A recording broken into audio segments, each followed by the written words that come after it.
ಬಾಣಂತಿಯರ ಸರಣಿ ಸಾವಿನಿಂದ ರಾಜ್ಯದ ಜನ ಕಂಗಾಲಾಗಿದ್ರು. ಈ ಬೆನ್ನಲ್ಲೇ ರಾಜ್ಯದ ಜನರಿಗೆ ಮತ್ತೊಂದು ಶಾಕಿಂಗ್ ನ್ಯೂಸ್ ಬರ್ತಾ ಇದೆ.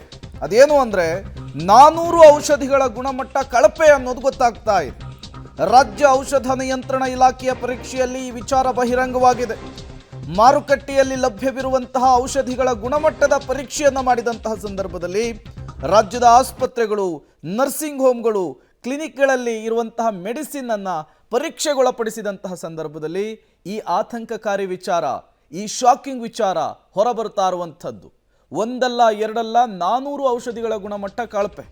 2023-24ನೇ ಸಾಲಿನಲ್ಲಿ 7420 ಔಷಧಿಗಳ ಮಾದರಿಯನ್ನು ಪರೀಕ್ಷೆಗೊಳಪಡಿಸಲಾಗಿತ್ತು.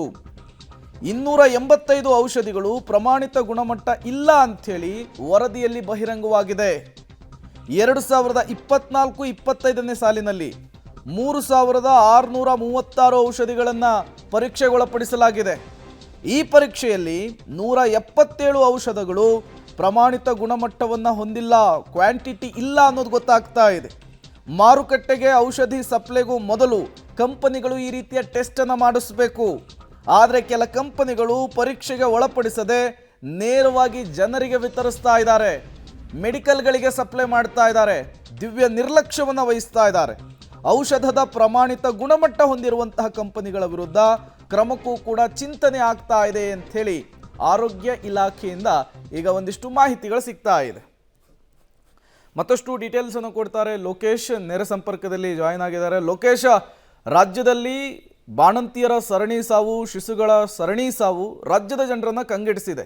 ಈ ಸಂದರ್ಭದಲ್ಲಿಯೇ 400 ಔಷಧಿಗಳ ಗುಣಮಟ್ಟ ಕಳಪೆ ಅನ್ನೋದು ಗೊತ್ತಾಗ್ತಾ ಇದೆ. ಈ ಕಳಪೆ ಅನ್ನೋದನ್ನ ಹೇಗೆ ಐಡೆಂಟಿಫೈ ಮಾಡಲಾಗುತ್ತೆ, ಜೊತೆಗೆ ಈಗ ಆರೋಗ್ಯ ಇಲಾಖೆ ಇದನ್ನು ನಿಯಂತ್ರಿಸುವಂತಹ ನಿಟ್ಟಿನಲ್ಲಿ ಏನೆಲ್ಲ ಚಿಂತನೆಯನ್ನ ಮಾಡಿದೆ ಅಂಥೇಳಿ?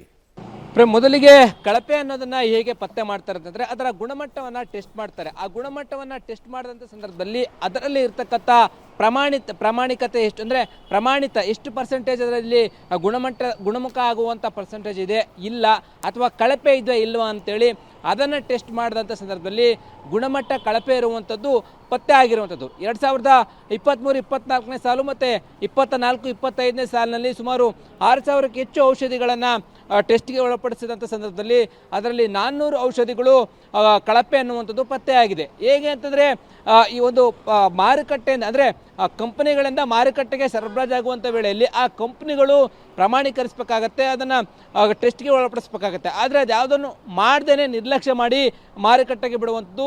ಆಸ್ಪತ್ರೆಗಳಲ್ಲಿ, ಕ್ಲಿನಿಕ್ಗಳಲ್ಲಿ ವೈದ್ಯರು ಏನು ಮಾಡ್ತಾರೆ, ಮಾರುಕಟ್ಟೆಯಲ್ಲಿ ಸಿಗುವಂಥ ಔಷಧಿಗಳನ್ನು ತೆಗೆದುಕೊಂಡು ಬಂದು ರೋಗಿಗಳಿಗೆ ಕೊಡ್ತಾರೆ. ಅದನ್ನು ಎಷ್ಟು ಟೆಸ್ಟ್ ಮಾಡಿದ್ದಾರೆ, ಅದರಲ್ಲಿ ಎಷ್ಟು ಪ್ರಮಾಣದಲ್ಲಿ ಗುಣಮಟ್ಟ ಇದೆ, ಎಷ್ಟು ರೀತಿಯಲ್ಲಿ ಅದು ಸರಿ ಇದೆ ಅನ್ನೋದನ್ನು ಕೂಡ ಟೆಸ್ಟ್ ಮಾಡಬೇಕಾಗತ್ತೆ. ಅದನ್ನು ಮಾಡ್ದೇ ಈ ರೀತಿ ನಿರ್ಲಕ್ಷ್ಯ ಮಾಡಿರುವಂಥದ್ದು. ಈಗ 400 ಔಷಧಿಗಳು ಏನು ಕಳಪೆ ಅಂತ ಬಂದಿದೆ, ಆ ಕಂಪ್ನಿಗಳು ಯಾವ್ಯಾವ ಇದ್ದಾವೆ ಆ ಕಂಪ್ನಿಗಳಿಗೆ ನೋಟಿಸ್ ಕೊಟ್ಟು ಅದರಿಂದ ಮಾಹಿತಿ ಪಡೆಯುವಂಥ ಕೆಲಸವನ್ನು ಆರೋಗ್ಯ ಇಲಾಖೆಯವರು ಮಾಡ್ತೀವಿ ಅಂತೇಳಿ ಮಾಹಿತಿಯನ್ನು ಕೊಟ್ಟಿರುವಂಥದ್ದು. ಔಷಧ ನಿಯಂತ್ರಣ ಇಲಾಖೆ ಆ ಕಂಪ್ನಿಗಳು ಯಾವ್ಯಾವು ಅಂತೇಳಿ ಪಟ್ಟಿಯನ್ನು ಮಾಡಲಿಕ್ಕೆ ಮುಂದಾಗ್ತಾ ಇದೆ. ಆ ಕಂಪ್ನಿಗಳಿಗೆ ನೋಟಿಸನ್ನು ಕೊಟ್ಟು ಯಾಕೆ ಕಳಪೆ ಇದೆ ಅನ್ನುವಂಥದ್ದನ್ನು ಪತ್ತೆ ಹಚ್ಚಿ ಮಾಹಿತಿ ತೆಗೆದುಕೊಳ್ಳುವಂಥ ಕೆಲಸಕ್ಕೆ ಮುಂದಾಗ್ತಾರೆ. Prem, okay, thank you Lokesh ತಮ್ಮೆಲ್ಲ ಮಾಹಿತಿಗಾಗಿ.